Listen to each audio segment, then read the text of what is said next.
Yehovah, teach me how to walk as a child in your kingdom, to guard others from stumbling, to seek the lost with your heart, and to forgive as I have been forgiven. Yehovah Ro, Yehovah My Shepherd. Shepherd of my soul, guide my relationships, my words, and my judgments, so they reflect your heart for the little ones and the lost ones. Yehovah Ro, holy, holy, holy.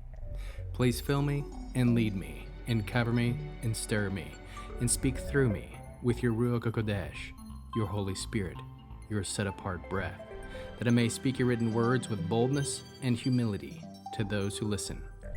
I ask all these things in Yeshua HaMashiach, Jesus the Christ, the Messiah, the Anointed, the Aleph and the Tav's name. Amen. We'll start with the Shema. Listen and obey. Children of Yehovah, pay careful attention and respond. Yehovah is our power and authority. Yehovah works in unity, echad, with himself. And you shall act upon your love, Ah-na-VAH, to Yehovah with your power and authority, with your thoughts and mind, with your entire body, with all the muchness that you have. Yeh-ho-VAH, hand, behold, now, behold. Matthew chapter 18. At that moment, the Talmudim came to Yeshua, the Aleph and the Tav, and asked, "Who is the greatest in the kingdom of heaven?" He called a child to him, stood him among them, and said, "Yes, I tell you that unless you change and become like little children, you won't even enter the kingdom of heaven. So the greatest in the kingdom is whoever makes himself as humble as this child. Whoever welcomes one such child in my name welcomes me. And whoever ensnares one of these little ones who trust me, it would be better for him to have a millstone hung around his neck and be drowned in the open sea. Woe to the world because of snares, for there must be snares, but woe to the person who sets the snare. So if your hand or foot becomes a snare for you, cut it off and throw it away. Better that you should be maimed or crippled and obtain eternal life than keep both hands and both feet and be thrown into everlasting fire. And if your eye is a snare for you, gouge it out and fling it away. Better that you should be one-eyed and obtain eternal life than keep both eyes and be thrown into the fire of Gehonim. See that you never despise one of these little ones, for I tell you that their angels in heaven are continually seeing the face of my Father in heaven. What's your opinion? What will somebody do who has 100 sheep, and one of them wanders away? Won't he leave the 99 on the hillsides and go after and find the stray? And if he happens to find it, yes, I tell you, he is happier over it than over 99 that never strayed. Thus your Father in heaven does not want even one of these little ones to be lost. Moreover, if your brother commits a sin against you, go and show him his fault, but privately, just between the two of you. If he listens to you, you have won back your brother. If he doesn't listen, take one or two others with you, so that every accusation can be supported by the testimony of 2 or 3 witnesses. If he refuses to hear them, tell the congregation. And if he refuses to listen even to the congregation, treat him as you would a pagan or a tax collector. Yes, I tell you people, that whatever you prohibit on earth will be prohibited in heaven, and whatever you permit on earth will be permitted in heaven. To repeat, I tell you that if 2 of you here on earth agree about anything people ask, it will be for them from my Father in heaven. For wherever 2 or 3 are assembled in my name, I am there with them. Then Kepha came up and said to him, Rabbi, how often can my brother sin against me and I have to forgive him? As many as 7 times? No, not 7 times, answered Yeshua, the Aleph and the Tav, but 70 times 7. Because of this, the kingdom of heaven may be compared with a king who decided to settle accounts with his deputies.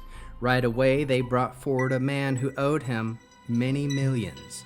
And since he couldn't pay, the master ordered that he, his wife, and his children, and all his possessions be sold to pay the debt. But the servant fell down before him. "Be patient with me," he begged, "and I will pay you back everything." So out of pity for him, the master let him go and forgave the debt. But as that servant was leaving, he came upon one of his fellow servants who owed him some tiny sum. He grabbed him and began to choke him, crying, "Pay back what you owe me." His fellow servant fell before him and begged, "Be patient with me, and I will pay you back." But he refused. Instead, he had him thrown in jail until he should pay back the debt. When the other servants saw what had happened, they were extremely distressed, and they went and told their master everything that had taken place. Then the master summoned his servant and said, "You wicked servant, I forgave you all that debt just because you begged me to do it. Shouldn't you have had pity on your fellow servant, just as I had pity on you?" And in anger his master turned him over to the jailers for punishment until he paid back everything he owed. This is how my heavenly Father will treat you, unless you each forgive your brother from your hearts. What is the one word that encapsulates this chapter? Ah-na-VAH, humility, loneliness of heart. Meaning, a posture that lowers self to Yehovah's heart and others' good are exalted. Humility is the gateway to every command in Matthew 18. Core theme: kingdom relationship under the shepherd king. Humility, protection, restoration, and forgiveness are not separate ideas. They are one kingdom lifestyle shaped by Yehovah's heart for his people. How can we learn to love Yehovah with all our heart, soul, mind, and strength? We can love Yehovah by entering his kingdom with childlike humility, not status. Love Yehovah by honoring his concern for every little one who trusts in Yeshua. Love Yehovah by obeying his pattern of discipline and restoration, not our own. How can we love our neighbors as we love ourselves and as Yeshua loves us? By refusing to become a stumbling block to the weak or young in faith. By going after the one who wanders, not writing them off. By forgiving repeatedly, remembering how much I have been forgiven myself. How can we bear one another's burdens? By gently confronting sin with the aim of restoration, not humiliation. By standing with others as a faithful witness in hard conversations. By releasing debts of the heart so that relationships can heal. What are the top 3 fruits of the Spirit found? 1. Humility, Anavah. The greatest is the one who becomes like a child. 2. Mercy, Rachamim. The shepherd pursues the one who strays. 3. Forgiveness, Salicha. Unlimited pardon is expected from those forgiven much. Echoes of the Tanakh. Deuteronomy 19 verse 15. By the mouth of 2 or 3 witnesses. Yeshua roots community discipline in Torah. First, private conversation. Then, 2 or 3 witnesses. Then, the assembly.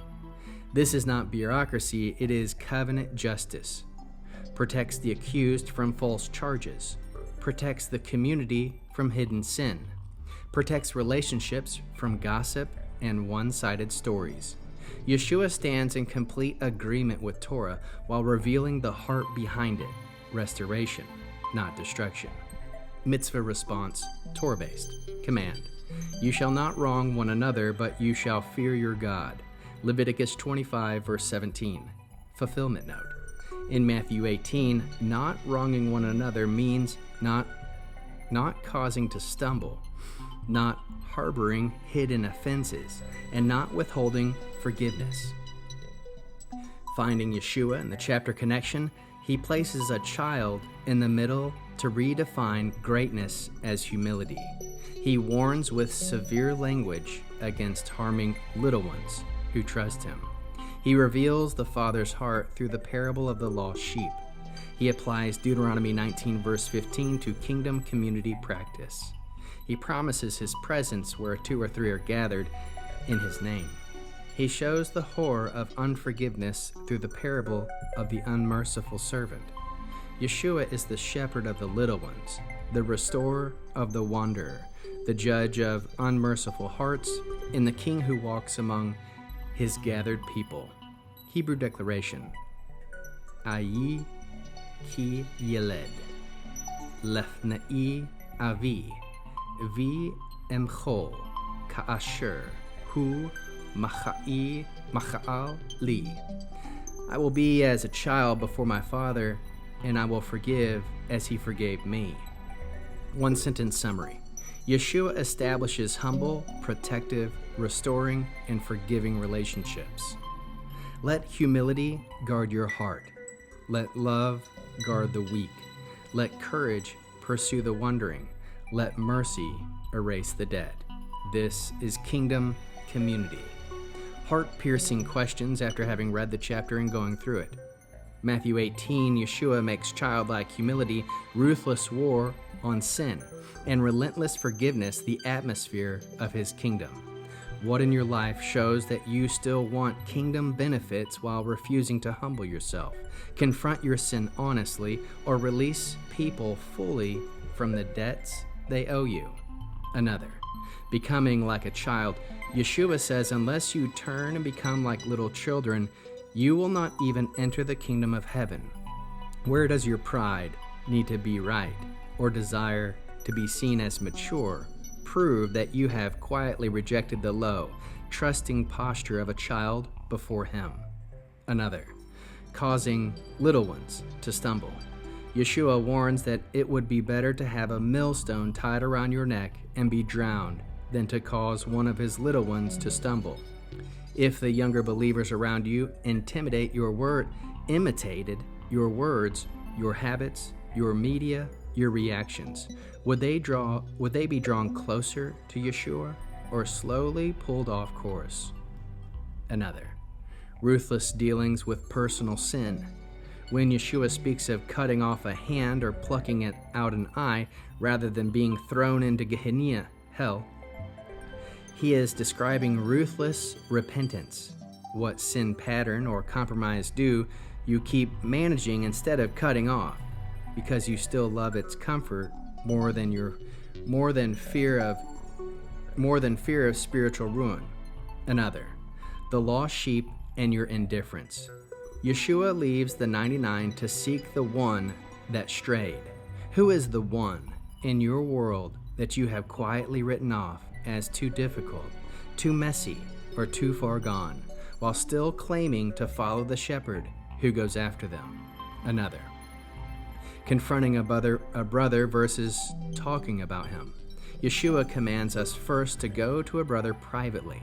Then he sins against us. How many times have you talked about someone's offenses to others, posted hints online, or withdrawn in cold silence, instead of obeying his clear instruction to go to them directly? Another. 2 or 3 witnesses, Deuteronomy 19 verse 15, in practice. When Yeshua quotes the Torah principle that every matter is established by the testimony of 2 or 3 witnesses, do you honor that standard when forming judgments, or do you let single stories, rumors, and impressions shape how you treat people? Another. Agreement in prayer versus agreement in gossip. Yeshua promises that where 2 or 3 agree in his name, the Father responds. Do you gather more often to agree in prayer or for restoration, or to agree in frustration, criticism, and complaint about the very people he wants you to fight for intercession? Another. Forgiveness without limit. Peter asks if forgiving up to 7 times was enough, and Yeshua answered with 70 times 7. Who in your life have you decided it's now past the limit, even though Yehovah has never treated you that way? Another, the unforgiving servant, and your hidden prisons. In the parable of the unforgiving servant, the man forgiven an unpayable debt throttles a fellow servant over a small amount. Whose throat are you still holding in your heart, replaying what they owe you, even while you stand before Yehovah as someone forgives an incalculable sin? Another, inner torment and unreleased debts. Yeshua warns that the unforgiving servant is handed over to the tormentors until he pays back all he owes. How much of the inner torment you carry, restlessness, bitterness, heaviness, is actually tied to debts you refuse to cancel, even though your master has canceled yours at the cross. Lastly, forgiving from the heart. Yeshua says his Father will treat us the same way if you do not forgive your brother from your heart.